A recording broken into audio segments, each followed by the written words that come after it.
Hello Tubesters, it's Gav. Welcome to another one of my videos. I do apologise if you hear the thump thump thump of the bloke next door on his running machine, and I do apologise if you hear my computer whirring away as it's loading up the first video. I just wanted to give you at last an update on my first build. This is for the, let's get this right, here we go again. This is for the Military Modeller Paul's group build for Remembrance Day / Armistice Day here in the UK. We couldn't hold parades and things this year because of obviously the pandemic, and Paul came up with a great idea of making models, figures, whatever, to commemorate that without having, without being actually standing up and parading or however you celebrate. Well, it's not celebrate, remember that day. So I came up with this. I've been holding this in reserve for a while just because I was terrified to do it. It's a Tommy's War figure. Tommy's War do, as you'd expect, 1914, 1918 in miniature. It's my main. I've got lots of military subjects. I like modern vehicles, aircraft. I like World War II stuff. I like colonial stuff. Well, I'm a military history buff, but the Great War is my main interest, or has been for the last probably 15 years or so.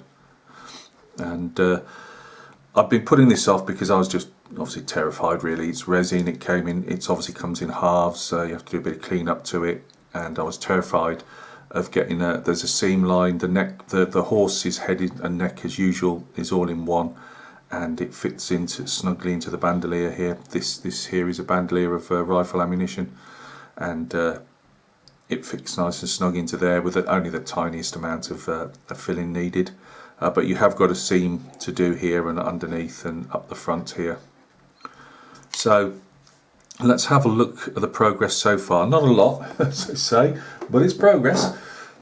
As I say, I've got two builds going on at the moment for that group build. This is the first one. I have a second one which is actually almost complete. Well, it is actually complete until I notice I'd missed something off on one of the figures. So you should see that tomorrow or the next day, and that'll be the reveal. Let's just take the rider first. Nothing to show. Let's get a bit closer. So this is roughly 54mm. I've gone with the original sword. A very, very slight bend on it still. Very flexible too. As you can see, you couldn't get much thinner. I decided to go with it. It's not that much problematical, and the way he's going down on bending down to use the sword. Yes, it could do with a bit more, but I'm going with that. Rightly or wrongly.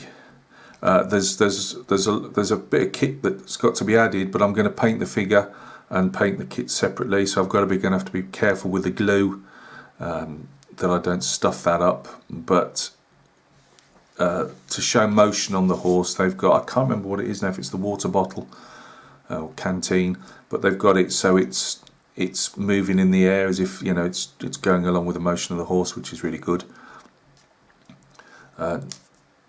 Couple of little things, and I've noticed, which is why I've put the primer on this to see if it would pick it up, and I've still got to do a bit more filling by the look of it.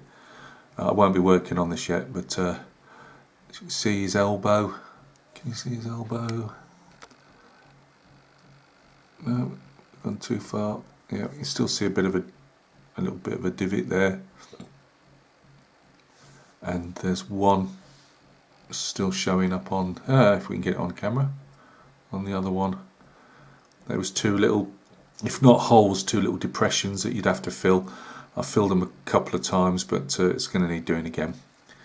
So I've been using Milliput with some IPA alcohol in it as like a slurry more or less, and painting it on, but no, that's going to need a bit more. But that's why when I was doing the last bit of priming on the horse, I decided to go over the rider just to see what else needed doing. So we'll probably have another go on that, because now I've got it close under the camera. It's still showing up. So that's our rider. This is our saddle. We've got this here as well, as you can see. I've just got to see first what that looks like on the artwork again, see if that's, because he stood up in the saddle, so that might well be seen, so that'll have to be covered as well. The horse, I've put temporarily on a block of wood. It's had 2 base coats of flat brown, and we've got some red leather and flat brown mixed up to give a base of some highlights. I've put these like circles in it because I'm trying to replicate the horse. I'm not actually painting exactly the same colour of the horse that I'm actually looking at, but these are hopefully going to show up as they sometimes have these like circular markings in the horsehair. I was going to call it fur, but in the horsehair. This is a very basic highlight just to show me where I want to go. Then I'm going to do a second highlight on top.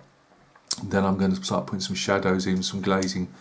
It's going to be a fair bit of work, I reckon. I've only done this one half the horse. I'll show you the other side, which is just flat brown. Done a fair bit to the hooves. I've tried to show them a bit more, I don't know, textured, if that's a word. I've still got a fair bit to go on that, and I've done a base on the hooves themselves. They need some glazing and that to get some different staining and colours in them. It's just really a mapping, really showing where we're going to be going with it. Obviously the other side is up, but look at that, I'm really chuffed with that. You know, first time I've ever managed to get a seam line that I can't see a seam line there. That took a bit of effort, but it's well worth it. Really chuffed with that. Can't see it. Again, we got our just plain brown on that side. These 2 bits here, let's get my pointy stick again. Pink shows it better on the blue. Where are we? Here we are. These are photo etched brass. I'm going to have a right game because you've got to do your own reins. And I'll either do them out of Tamiya tape or pie dish foil. I'm not sure yet which. We will see, but I've got a nasty feeling that's going to cause some problems because it is really dainty. As you can see, really dainty work, threading it through and the problem is you need your rider on the horse, actually sat on the horse, so because he's going to be holding those reins, and it's not, you can't do guesswork with it, which is how I mostly run with my projects, but you're not going to be able to do it on this one, I don't think. So it's going to be a case of paint all the horse, paint all everything else really, and then stick them together and then try and work out how these because that's the other thing I might have to do, which I'm not looking forward to, is actually maybe I don't know yet. I've got to make the reins going into his hand and then a small bit sticking out underneath his hand look realistic. So that's going to be a job and a half. All this is new to me, so I paint figures, but I've never actually, and I've obviously painted a lot of cavalry in war game size, but I've never painted a larger horse before, and rider. So yeah, that's where we're going to. Oh, this is going to be black here, black up here, and some other areas black when I've checked out on the horse where it needs to be.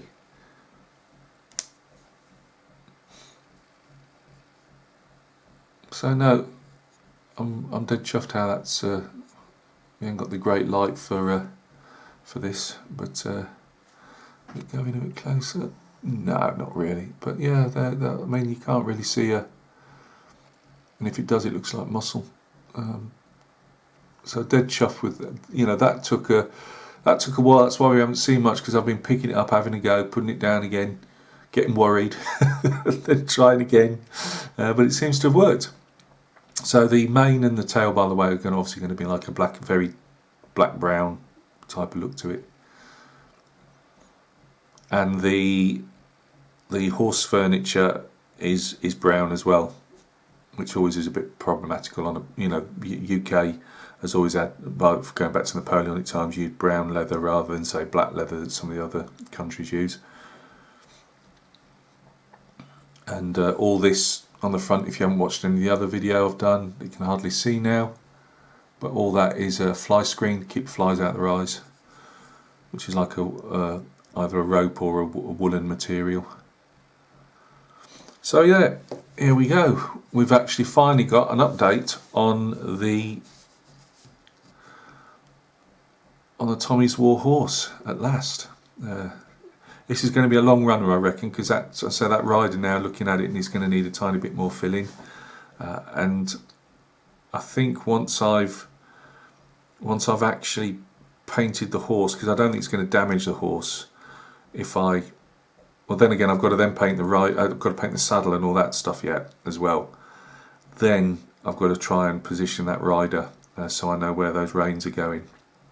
I think the reins are going to be probably the worst part. Guys, thank you very much. Thanks to Paul again for coming up with the idea and for putting it out there and letting us have a go. I do appreciate that, Mara.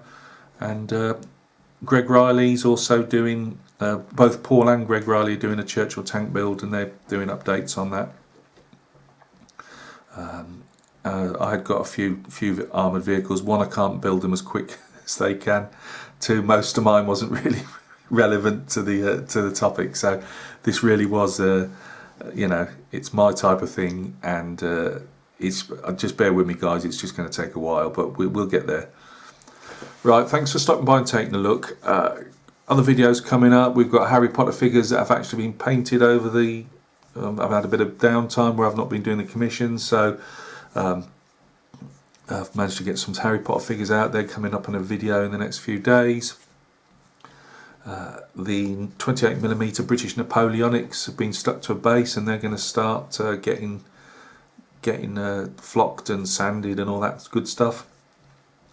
As you've seen already, hopefully, Tiger Tank will keep going on that. Once that's actually completed, we're going all the way back to the Pink Panther build. Yes, we haven't finished that one.